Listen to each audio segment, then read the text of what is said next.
Hey everybody, Patty Ann here. Welcome to another Minute Monday. Today I'm going to show you about glyphs.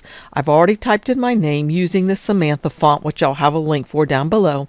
Use any font you want that has glyphs. So what I'm going to do is highlight this, come over again to this tool right here, and come up here to the center area right here, because that says glyphs. Then I can just scroll down through here and choose any glyph I want to.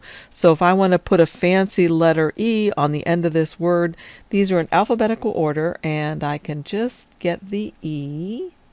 And guess what? I can make these much larger. This was my tip today. Look down here. Click on large and you can see them so much better.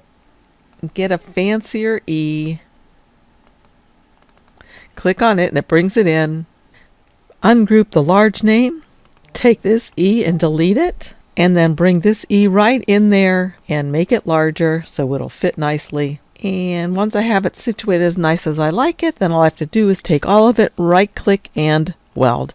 And that's it. So my main tip today was look for this large button down here. Thanks you guys. Bye-bye.